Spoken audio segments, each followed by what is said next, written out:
Hello, everyone. My name is Solvashas, and welcome to this episode of Inflight. I'm really excited to get on with today's show, but before I begin, I just want to say a few things. One, I am suffering from really terrible bandwidth here in Connecticut. Since I am renting an apartment, I don't have the bandwidth that I used to in my home.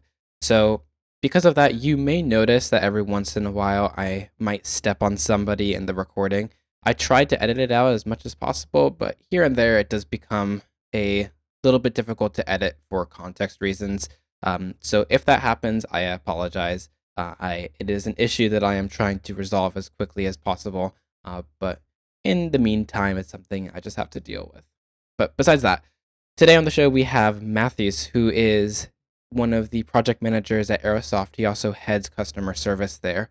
Really fantastic guy, and he's worked on many projects with Aerosoft, such as the A330 and all the other Airbus lineups. But he is specifically right now working on the Aerosoft CRJ for Microsoft Flight Simulator, which I'm sure you all know is a very highly anticipated aircraft for the simulator. So it was really great to talk to him about that. We talked to him about the CRJ, and we also talked to him about how he got into the flight simulation community and things that he loves about it, things that he hates about it, and things that he's really excited to have seen grow. So, a bunch of stuff there for you all to digest. It was a great conversation. I had a really great time talking to him. Norm certainly had a great time talking to him.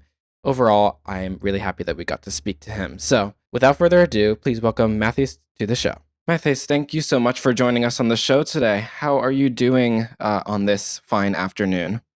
Well, it's not a fine afternoon here in France, but I'm fine. That's great. I'm really happy that you're here to join us on InFlight. So, tell me a little bit about your background. How did you get to working at Aerosoft? I always liked flight sims. So from the very first version, uh, I was a fan. I was a hobbyist. I was a moderator on forums on CompuServe. This is all where my hair had a different color, and a long time ago.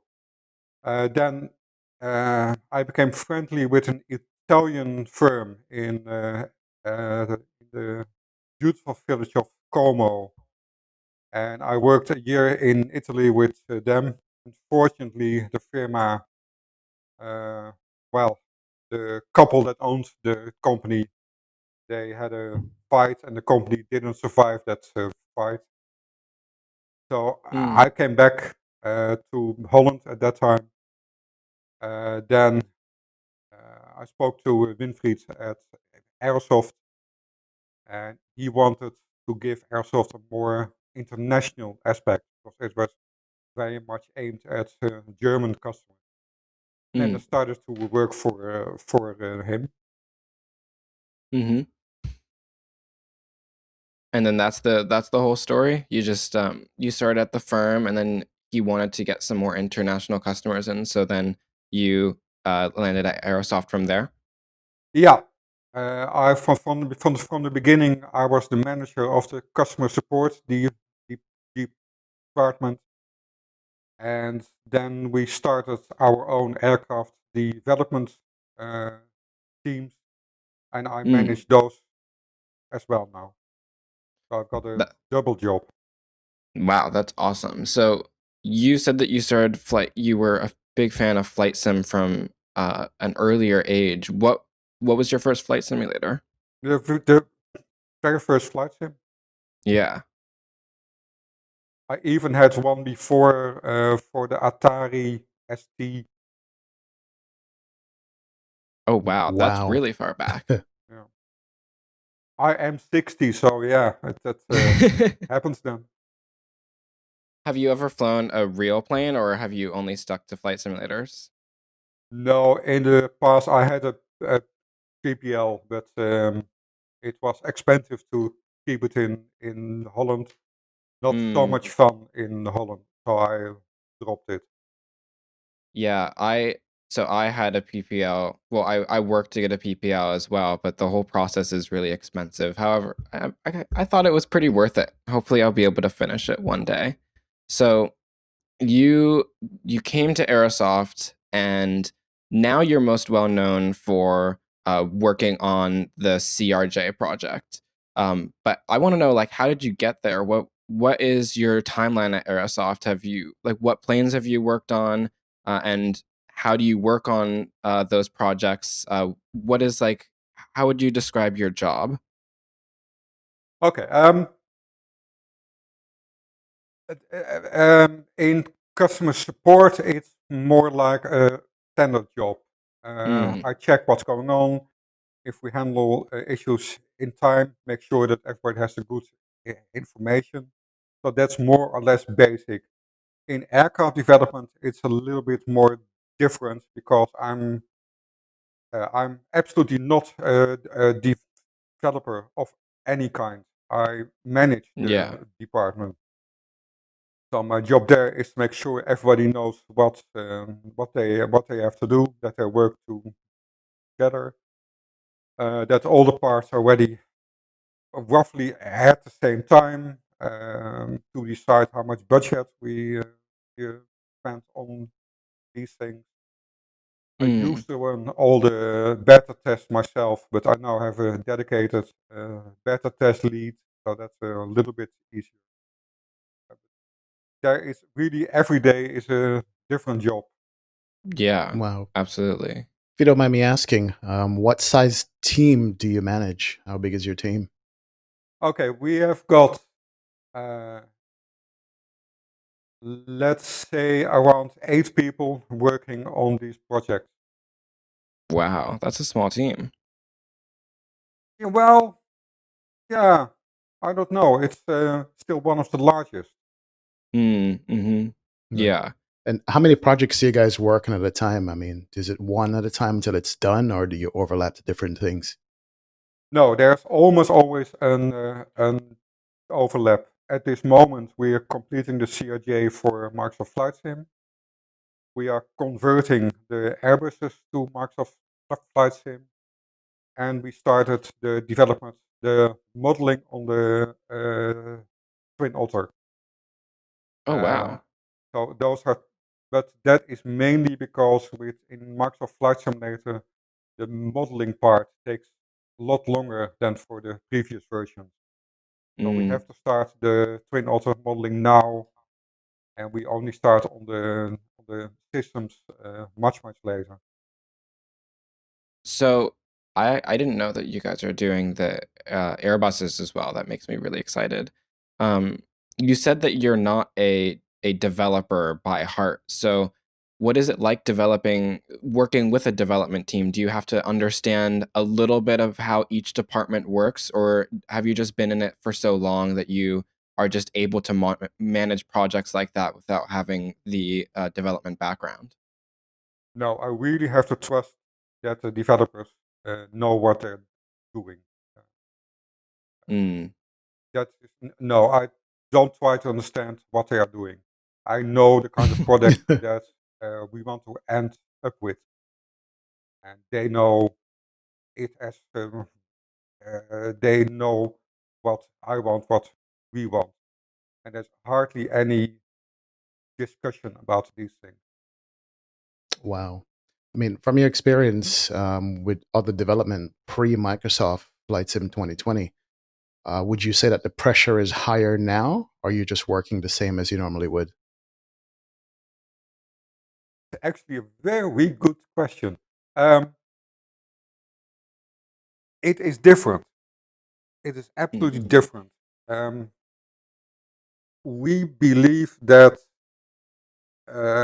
prepared version 4 sold around 30,000 copies. That's Mm. my. That is what we don't have any data, but that is my gut feeling. Mhm. Those are hardcore simulator people who buy it. Very likely to buy an add-on. So that those customers were easy to find, easy to target, and most of them were our customers for a long, long time. Microsoft Flight Sim is, according to Microsoft, installed on 1.2 million systems. That is Wow. a huge difference. That Wow. means that our potential amount of customers is much higher, really in a completely different world. It's also a different kind of customer. Um, a lot of the people who are now flying flight sim have never flown any flight sim before. That's why the default aircraft are doing good. They are absolutely fine for these kind of customers. So at this moment, I have to find a way of developing a product that is entertaining for the people who are not extremely knowledgeable about flight sim without losing the high-end customer. And that makes it Mm, different than yeah. any time before. And I guess that's the balance that we're all seeking. I mean, a lot of us that will be listening to the podcast are seasoned flight simmers. But as you said, there's a lot of new people coming in. Are you hoping to entertain those people initially and then get them into the serious side of simming? How are you managing that? The hardcore simmer community will grow. It will grow. It will triple easily. But it will never be an extremely large group. It's not, if you want to sell a lot of software, you shouldn't aim for those customers. But on the same time, these are the customers willing to pay a high amount of money for an add-on. Many of them are friends, and we also like to do the more complex products. It's just that we have to find a way for the less experienced users to also use the same product.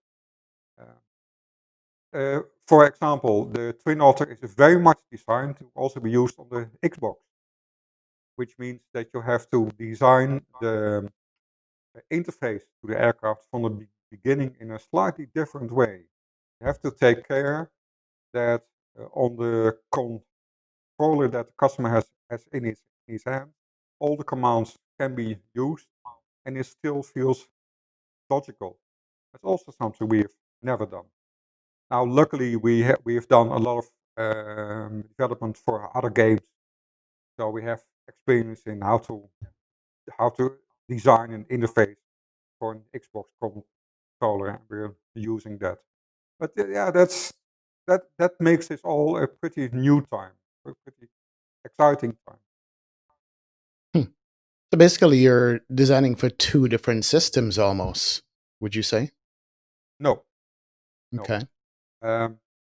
If Azobo delivers what they have told us that to deliver, it's exactly the same software. It runs on both. Any add-on that you do will run on the Xbox and on the PC platform. Mm. So It is in that just case, that can you elaborate on? Go ahead. it's just that we feel that flying a complex Airbus on an Xbox will be difficult. I Oh, do okay. Now I believe that you understand. need a controller and a mouse, which work on an Xbox, so that it's not impossible. And we believe that the Xbox will be a very stable platform. And as we all know, the PC version of Microsoft Flight Simulator is not the most easy software ever seen. Yeah, absolutely. There Um, are there are a lot of people who have major issues with the software. yeah, I made a whole video about it too because there were so many people who were clearly complaining on the forums about having issues with it. So I tried to resolve them as much as possible. I remember. Um, But yeah, but you have to keep in mind we're talking about over 1 million people. yeah, Uh, exactly. if you sell a shitload of software, you will have a shitload of people that have an issue. Yeah.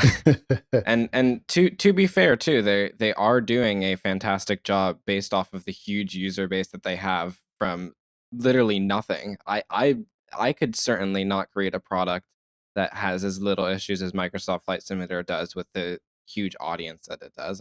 I've been very impressed, to be quite frank. I'm too, absolutely. The team at Azobo are amazing, totally amazing. I've been there quite often, very close to me. So Hmm. before Corona, I went there quite often. Seriously nice people. They know what they're doing. They understand very well what they have to do.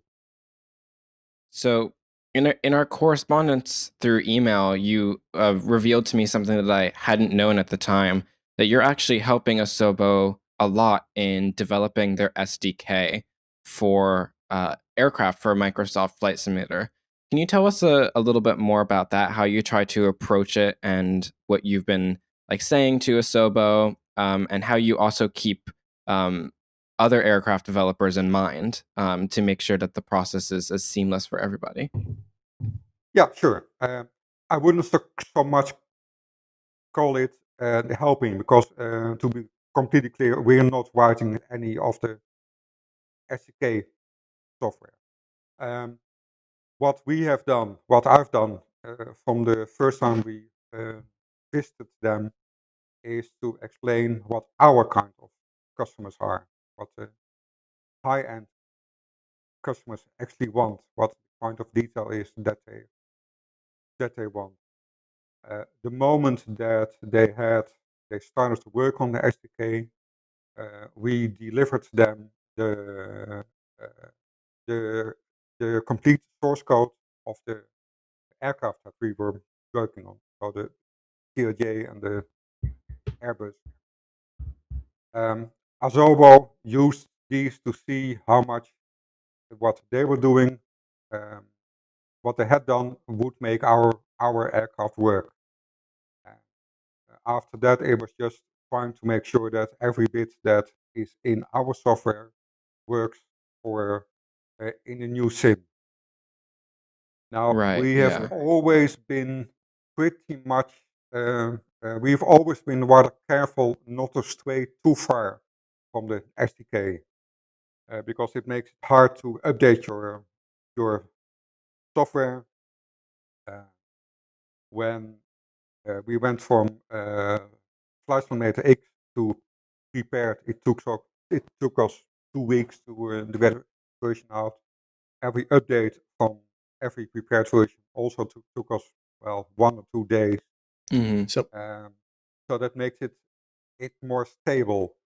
Um, that also makes us uh, interesting for Azobo, because they will try to hook all the developers into the SDK.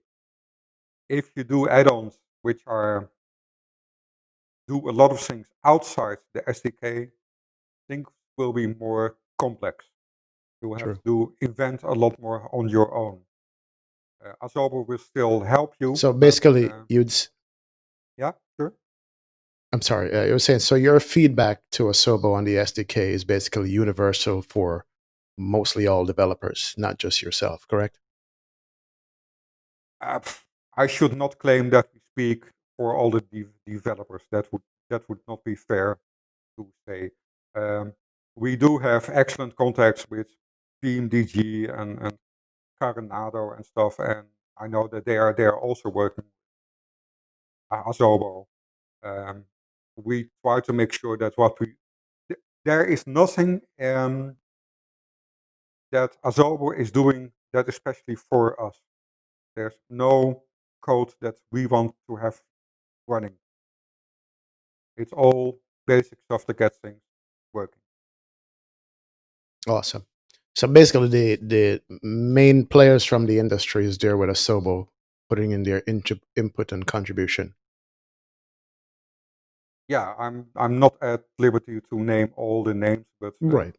yeah, all the companies who have been who who are well known who were nice, yeah, sure, they're all there. Good. That's awesome. Yeah, that is Yeah, exciting news. yeah. I interviewed Jorg and Seb about a month or so ago, and they were really they really hammered home the idea that they are trying to work with developers as much as possible. So it's really nice to hear you actually say that that's true, because it's one thing for Asobo to say that they're trying to do that, but it's another thing to actually speak to a developer who has had first-hand experience with Well, them actually following through with that. it is absolutely true. I see what's going on Discord between my developers and developers at Asobo, and there is many times a day there's contact between them. And the guys at Asobo are extremely helpful. Even late in the evening, if one of the developers has an issue, we post this on Discord. And if there's any of the Asobo team still there, they will try to help. Uh, Very impressive, very, very much. We've never seen uh, Microsoft developers team work like that. Never. Wow, it's good. Yeah. So- Norm, you seem like you have a question. You can go ahead. Oh yeah, no, this is a somewhat difficult question, but I'll ask it anyway because us hardcore simmers are very impatient. So the question is, I mean, any timeline, any, how long you think this development process is going to take? The SDK is going to be ready, and like Aerosoft is going to be ready to release something because we're dying to get our hands on your product. Yeah, yeah. Um, it's a hard question to answer, not for commercial reasons, but for technical reasons. Yeah. The CRJ is pretty close. It's actually pretty close, but we need some bits from Asobo that are not ready yet.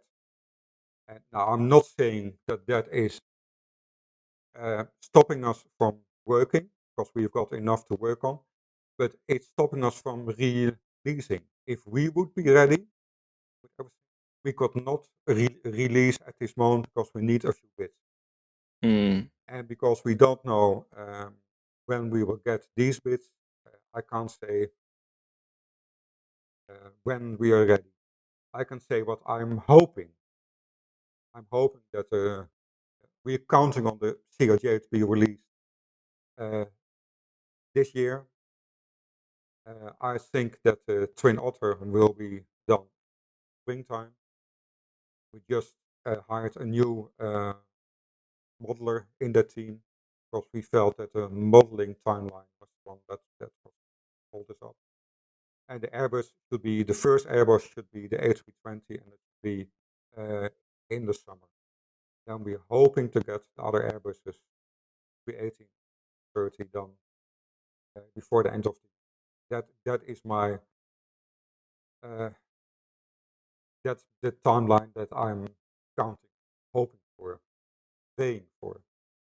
Yeah, totally. I mean, that sounds like a pretty realistic timeline. And also, from what I've heard as well, there's a really, I mean, I don't know if this is true or not. You can correct me if I have heard incorrectly, or if other developers don't speak for yourselves. But I've heard that there has been a really large learning curve in trying to learn how to develop for the new simulator, because it is using such modern technology that some developers just haven't had to touch, because X-Plane and P3D use such old technologies. Have you found that to be true? In modeling, in sound, in texturing, yes, absolutely. It is Mm. simply a very modern game engine which uses all the, I wouldn't say the very latest state of the art stuff, but it is hardly modern. So Mm. what we found that if we take modelers from the trained modelers from the game industry, they find their way quite easy into the new system because it's all stuff that they know how to use. the modelers that grew up in FSX and don't have real training, they struggle more. They have a learning curve to go through. That yeah, I can understand that some teams have have issues there. From uh, the development point of view, the couches and the system, I would say that is not so much the issue. You have to change an awful lot. But if you do that for the new flight simulator, it's quite easily to port it back to prepared. That is not very difficult. If you always worked with modern kind of, if you always worked in a modern way, it is not so hard.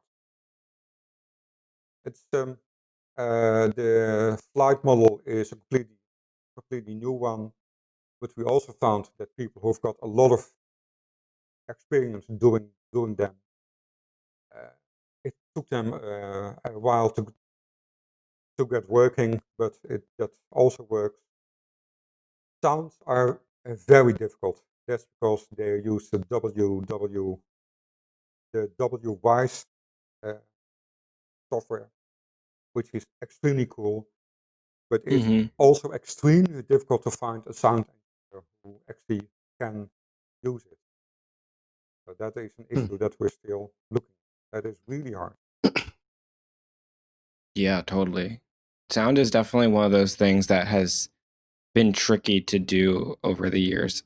Excuse me. I know that I have heard a few times from Fmod developers that they're in pretty high demand because Fmod is so young in the flight sim world and has so little documentation that even being able to find somebody who's able to do it is really difficult because they kind of have to be self-taught and really understand how it works with the flight simulator specifically because of how young Fmod is in flight simulators and how kind of lackluster the documentation is for it. So it seems like that problem has kind of fallen also into Microsoft Flight Simulator as It is well with this no, whole it new is sound engine. it's at this moment larger than it has ever been.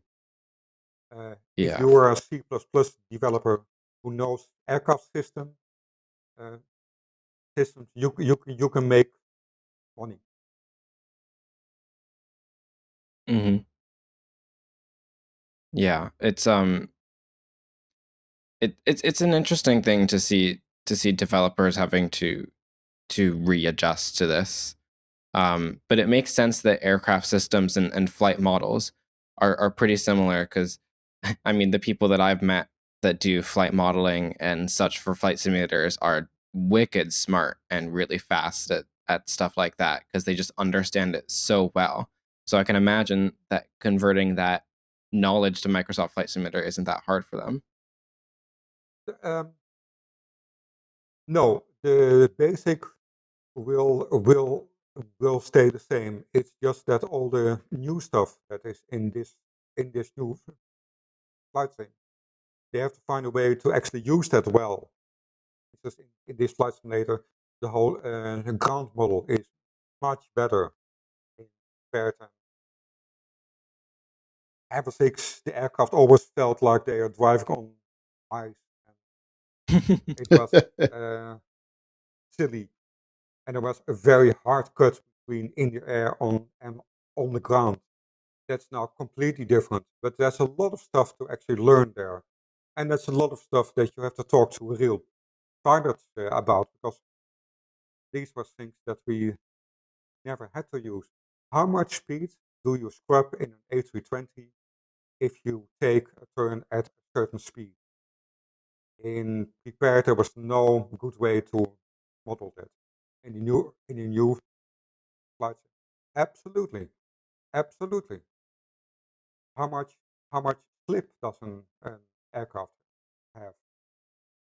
That's all Sure. stuff that we at this moment have to learn.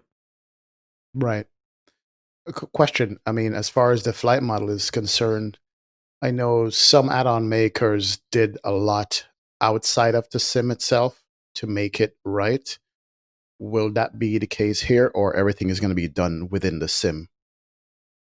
I can't speak for other developers, and I've heard that they had some negative comments about the option.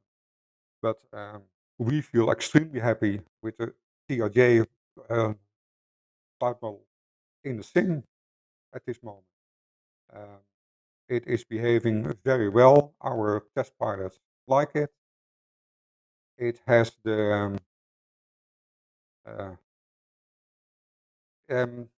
every aircraft has a character, and it's always very important to get that character that you can't really base on numbers into the aircraft. And we feel that is very well possible.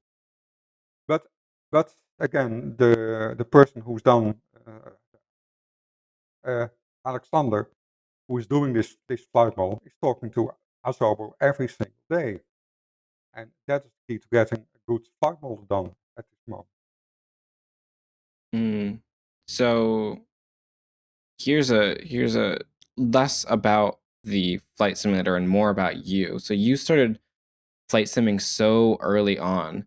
What is it like to see these aircraft in Microsoft Flight Simulator now and see how much more real they are? What's that like for you? No, your question is wrong. Okay. We had models that looked roughly this good for around 3-4 years. The only problem was that nobody had hardware that can actually run them.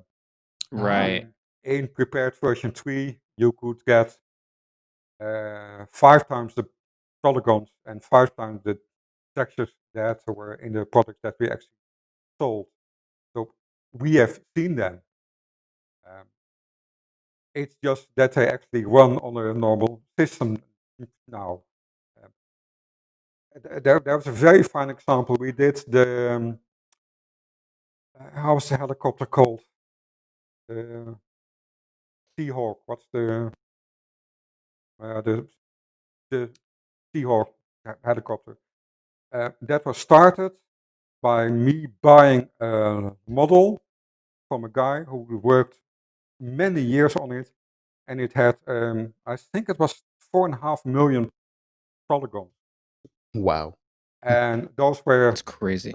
I don't know the technical term, but those were combined polygons, and that was only the outside of the helicopter, and the inside had, I believe, 9 million polygons. That Gee. is Wow. that Gee.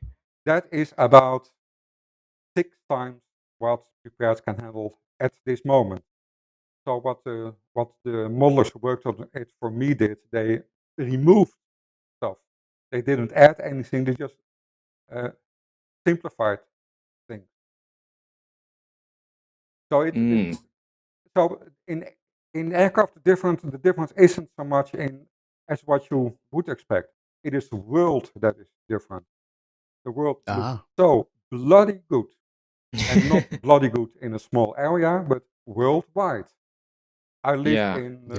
in rural France. If you look at the map, there's a huge green part. I live in the center of that green part, and my house is in the sim, and my shed is in the sim. And I can see a large tree in my garden that has been blown over last winter. It's still in the sim. So I asked Azobo to do me a favor and to remove that single tree. And that is the level of detail we're talking about. We're talking about a tree in a garden. Microsoft has a database for trees, not kinds of trees, but positions of trees. Only I'm Wow. I'm a lot shaking of my the head trees in the and flight agreeing sim with you. are not placed by AI, the routines, but they are taken out of the set images, converted into a lat long, and that's a database, and they place trees there.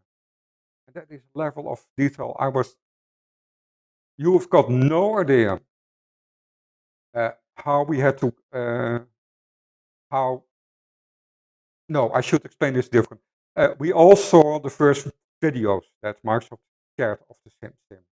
And we all Mm-hmm. said, wow, that is some of the best renders we've ever seen. Mm-hmm. Nobody believed that that was of the real game engine. Yeah. Nobody believed that. True. 10 days after that video was launched, I went to Asobo for the first time. I sat behind a machine, a 4K screen, and I saw exactly the same at 50 frames. And Wow. you've got no idea. I was there with a colleague of mine, and we just looked at each other and we said, "We don't get it. Is this a pre-rendered bit of the world? It's not. You can go every part of the world that you want to go to." And we saw that the video that they shared at this moment was simply in-game footage, Mm-hmm. and that is just that flight sim. The stage for flight sim is the world. The world is half of the acting in on the whole flight sim scene. And what we've got now is a world that still needs tweaks here and there. There's still room for add-ons, but my goodness, it looks good. It looks so good. Yeah. So it's less of the aircraft that are fascinating to you, and it's more the world that's fascinating to you. Oh yeah, for if you look at it from a technical point of view, it's really the world that is the star of the sim. And absolutely, absolutely. Mm. What Microsoft understood that a flight simulator consists of databases, and they just gathered every database they could find. They made their own databases, and they made a world out of that database. And they used the Azure systems for that. They Mm-hmm. spent months pre-building the blocks that are loaded when you when you actually fly. And it is just the fact that their databases are so good, are so incredibly good. That's why no other company except Google will ever be able to do something like that, because no other company has that database. I love Explain, but Explain simply can never get access to these databases. Mm-hmm. Very Yeah. interesting That's comment a little because bit sad. yeah, I'm an X-Plane diehard, because of the flight modeling and the add-on planes. But slowly but surely, I'm being sucked into the Microsoft world with the visuals. And once you see it, you can't unsee it. And it's very jarring going back to Explain these days to fly, which I'll still keep flying. But I'm just saying, once you guys come out with the CRJ and other developers come out without their good high fidelity airplanes, what's going to happen? Am I going to abandon everything else and just stay with Microsoft? Possibly. I don't. Yeah. I have to say that uh, it's no secret that the add-on market for prepared add-ons is.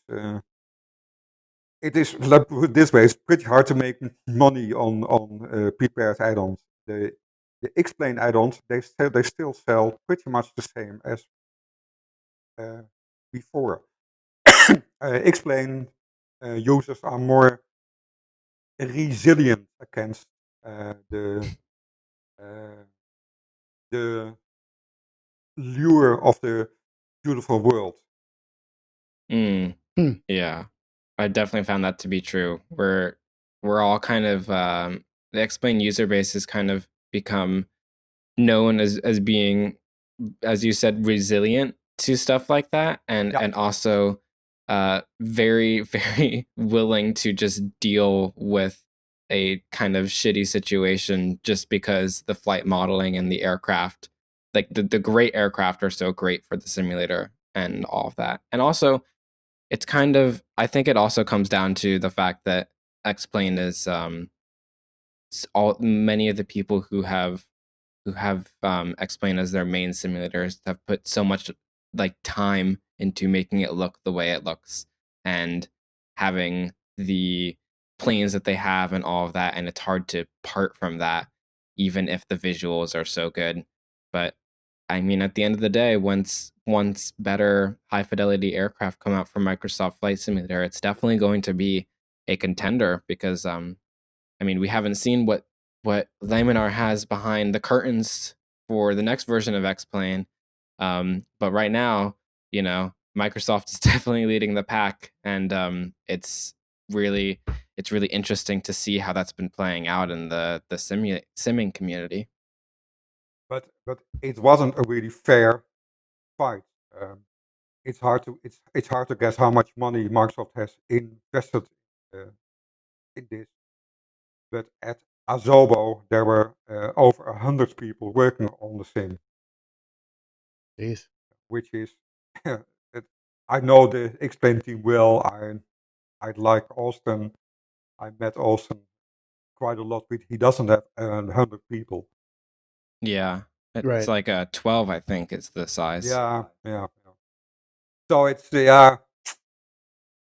it is hard to compete if a giant like Microsoft decides to get back in the uh, game, and I think it was a very brave decision for them to come back.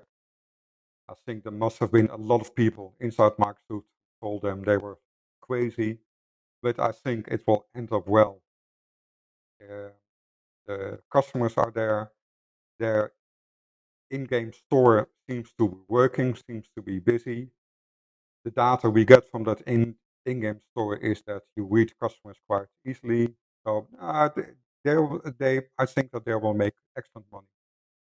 That's a good thing for us because we need this platform to be stable for at least 10, 15 years.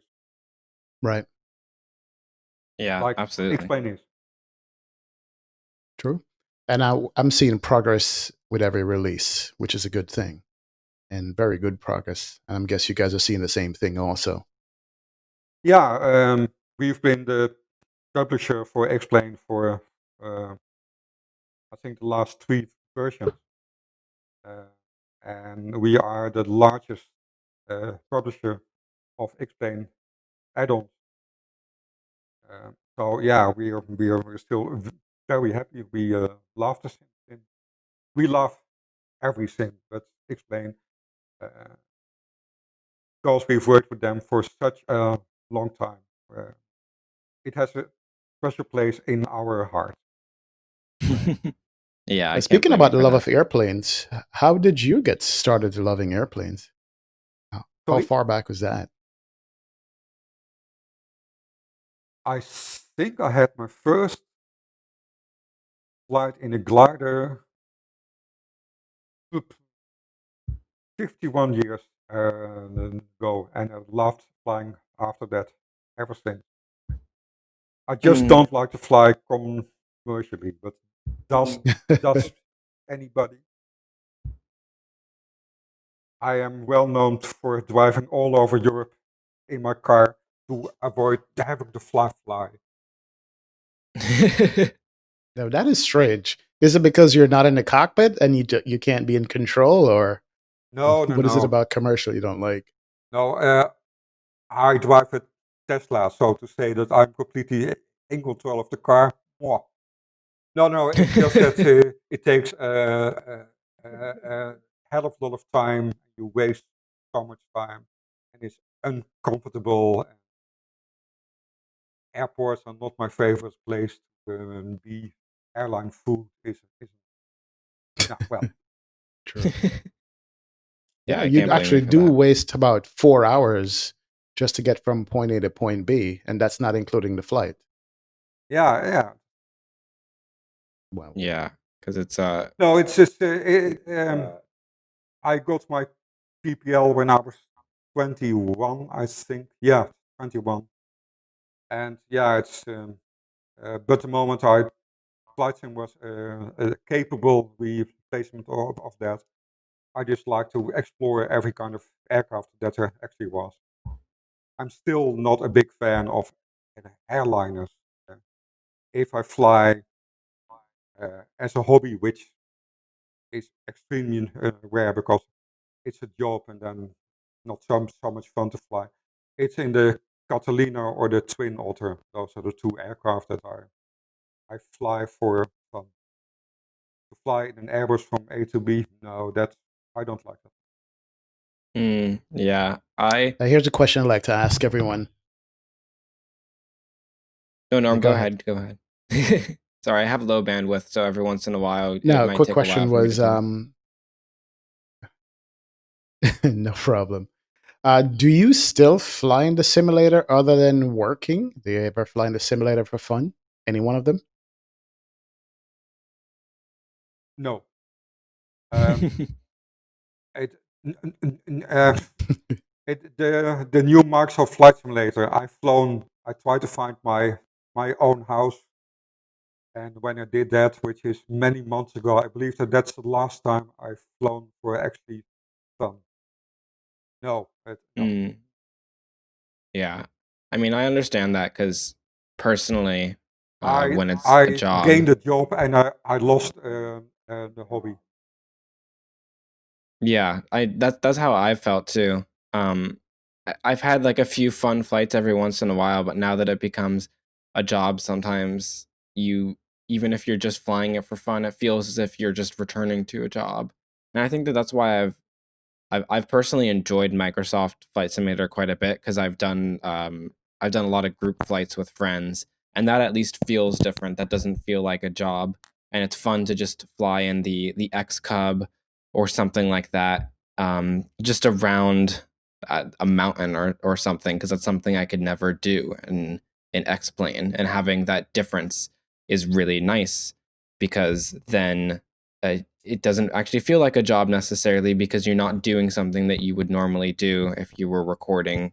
In my instance, if I were recording for a video, or in your case, if you're trying to test out the CRJ or whatever other project that you're working on, it feels just a lot.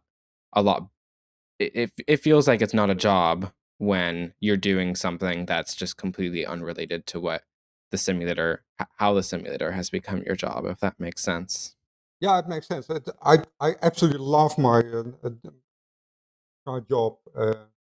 I'm very happy to take the Twin Otter to actually test something. But yeah, that will be work. That will not be the hobby. Yeah, Hold absolutely. hold on, no, hold on. I've done no, I've done a couple of hours pure as hobby, because I wanted to test out how the latest version of On Air was. So yeah, I I flew I think six hours. That was pure hobby. No, no, I was lying. I still fly, 6 hours. but That's that's wild. because Wow. On Air makes it more fun to actually fly, to actually have something to do. You have a job there.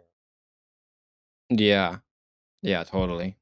I found myself doing like little joy rides while I was testing planes for either reviews or to use them in some sort of cinematic sense. And I always found that really fun. Yeah. Well, what about scenery development for Microsoft Flight Sim? Where do you guys stand with that? Um, I think we have released three. Okay.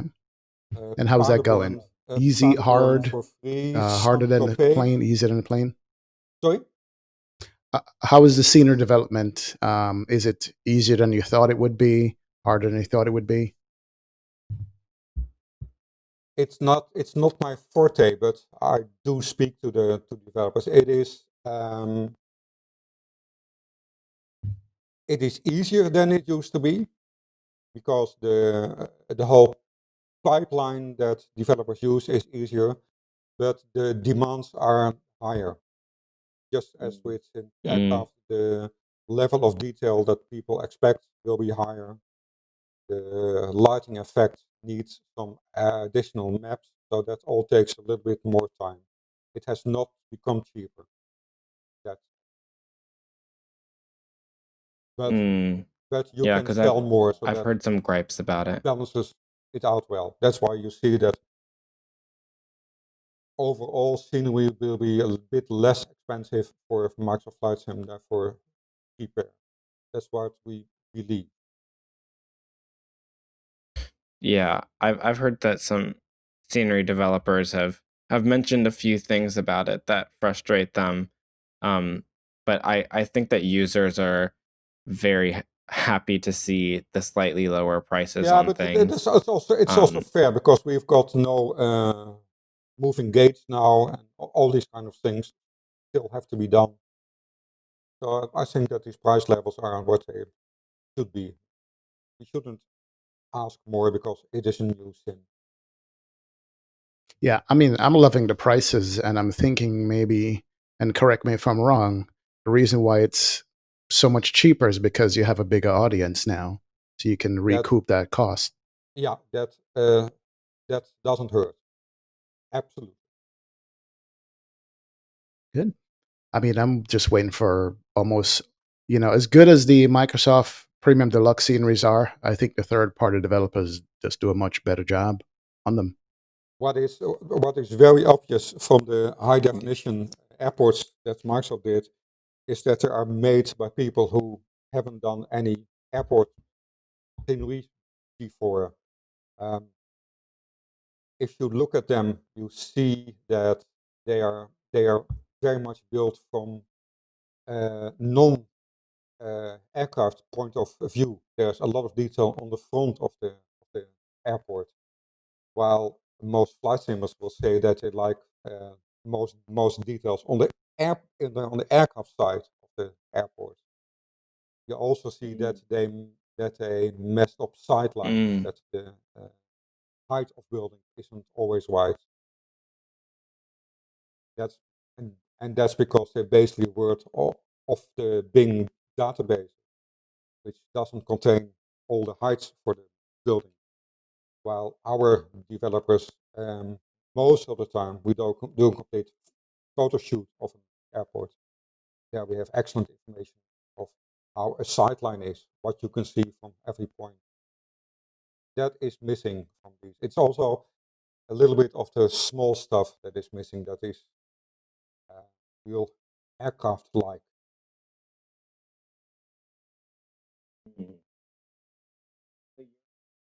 mm.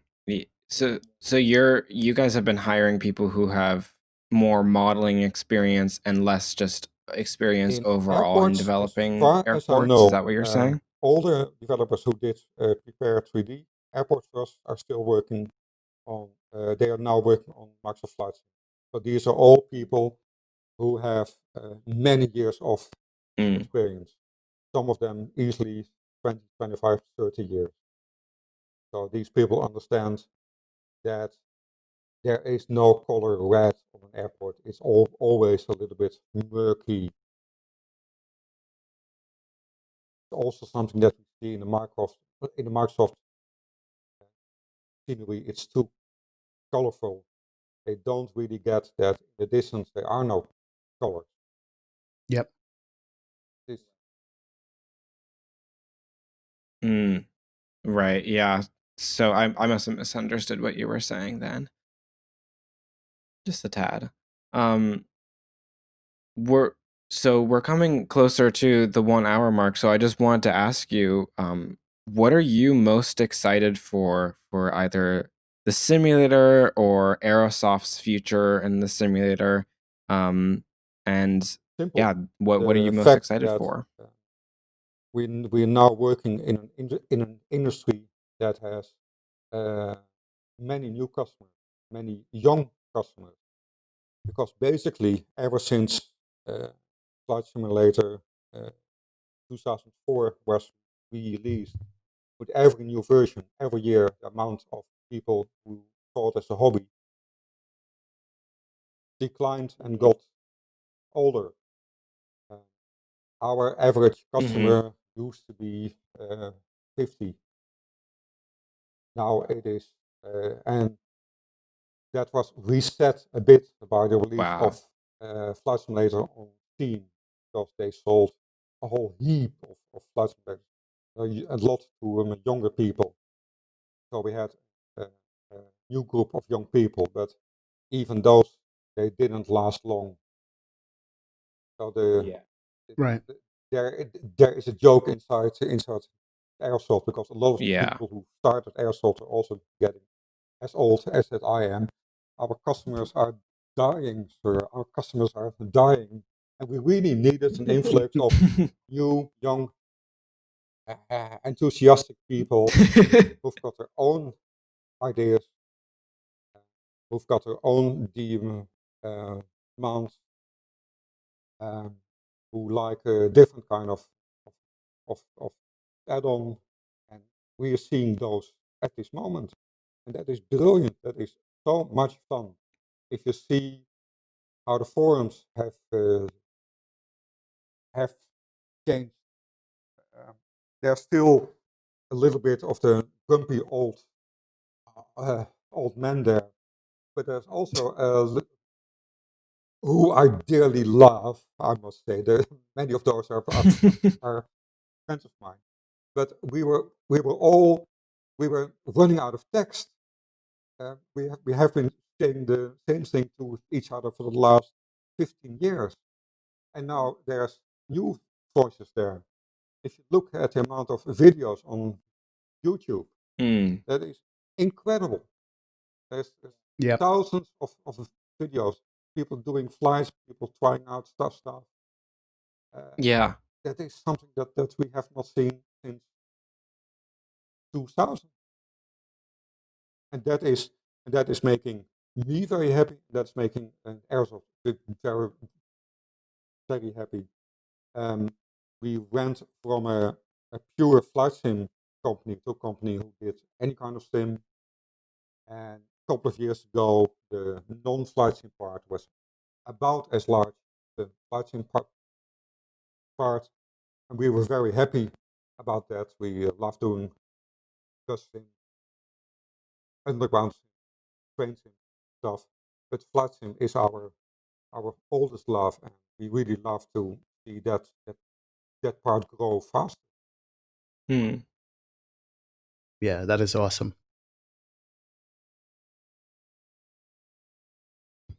Yeah, absolutely.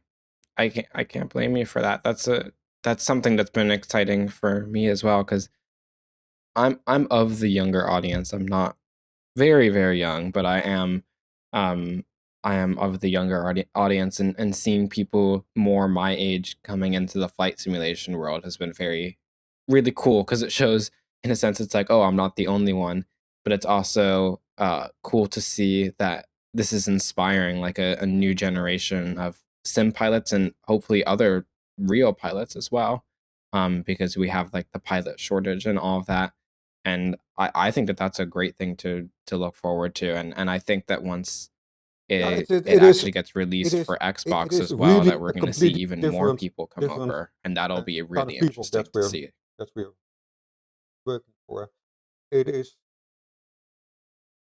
it is very entertaining to see that people are actually having fun.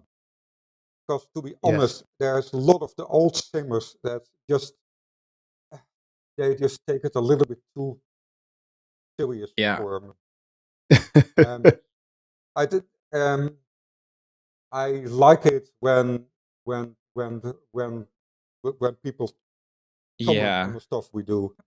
But after 500 emails about a font that is not exactly the right shape, I'm I'm. What actually is your hobby then? Yeah. It's a little bit hard for Then it gets a little me old. to understand that this is so important for some people.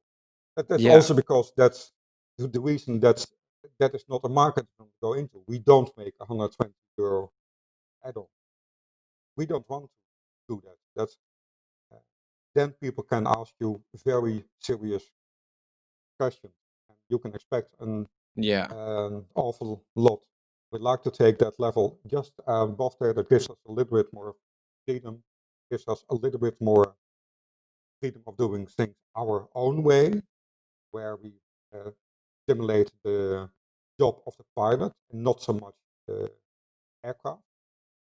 It is flight simulation and not aircraft simulation. And it is, and I see that part of flight simulator grow at this moment. Again, I said so many people are pretty happy about the default aircraft. You and I know that they're pretty crappy compared to the add-on aircraft that we're used to. Although I must say that the smaller aircraft are pretty good, pretty good. I've flown in some of them, the Super Cup and all that stuff. These are pretty well done. They actually look good, they fly good, systems are okay. But yeah, there's a market for these kind of people. And I believe that in prepared we lost sight of those people. Yeah, I always felt that a little bit difficult.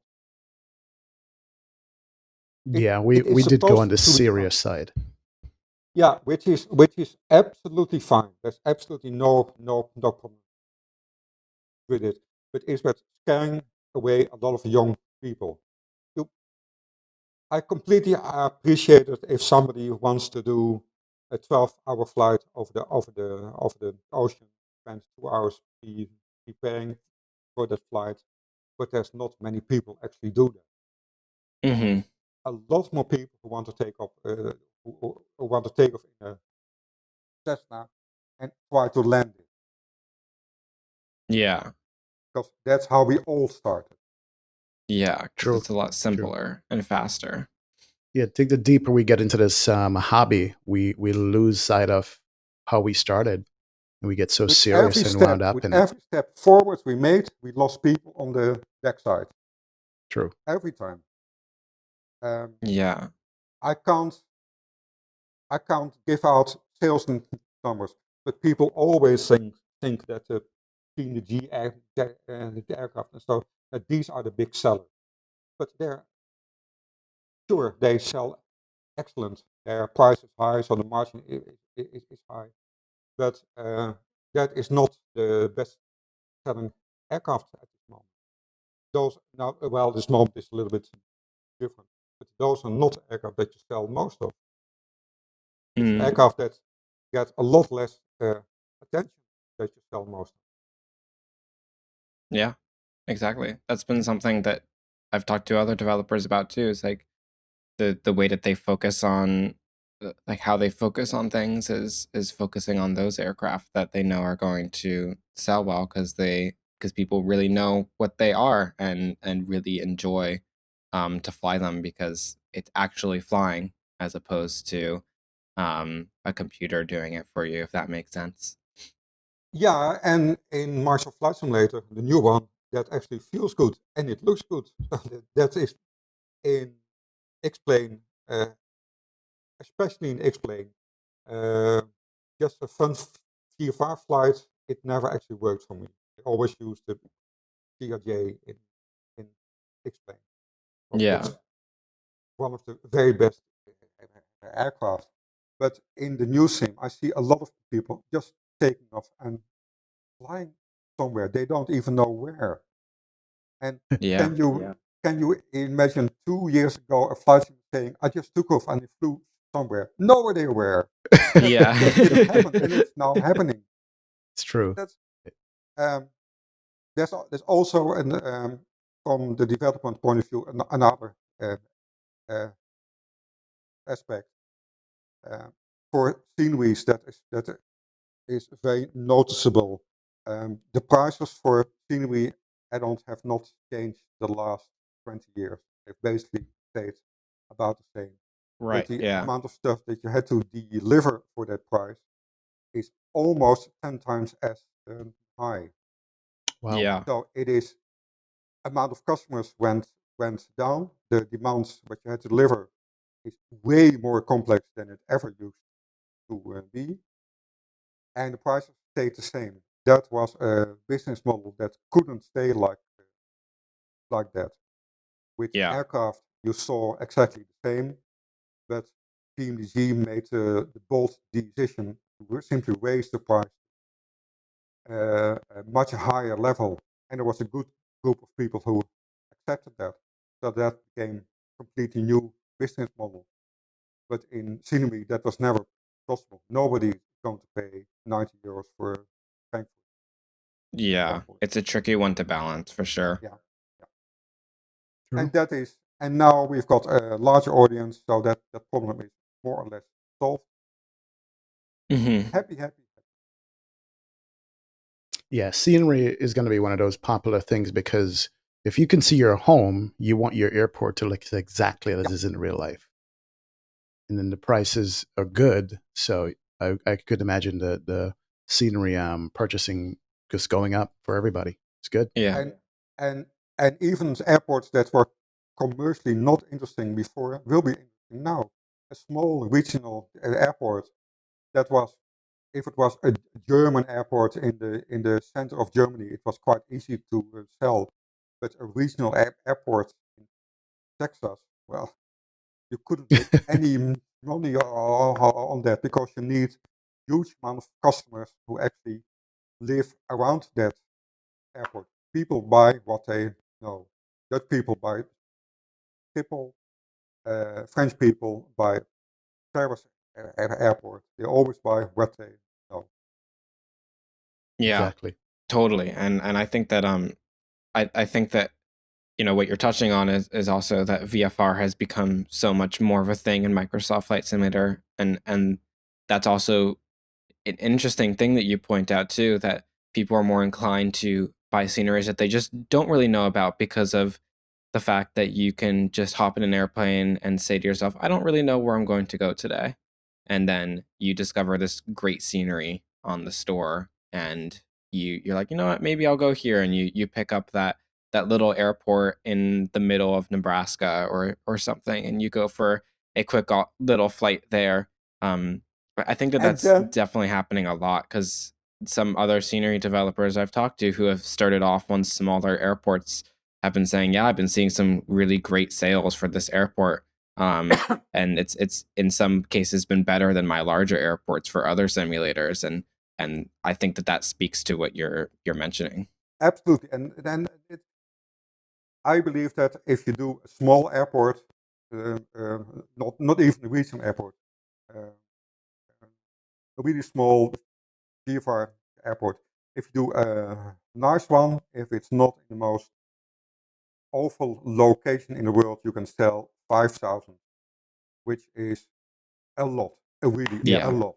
That are numbers that we were happy with last year, and Yeah. that can now be reached by a single person who works his ass off for a couple of months, and Yeah. that is so cool. Yeah. And This that, and simulator they has opened up the entire world basically and they because have the yeah, in-game store to sell. So although that is not so nice for us as a publisher, but it becomes possible for these small people to reach the whole world. Yeah, true, exactly. true, very true. It's a really cool world that we're living in. Thank you so much for speaking with us today. I had a lot of fun learning about the CRJ and learning about your other products, and also just learning about you in general and speaking about flight simulation. I really appreciate you coming on the call and having a conversation with us today. More than happy to. More than happy. Oh, yeah. Thank you so much for the insights that you have given. Everybody in the community now will understand more what's going on behind the scenes and how it's developing, and you've shed lots of light on that. So thank you very much. Appreciate it.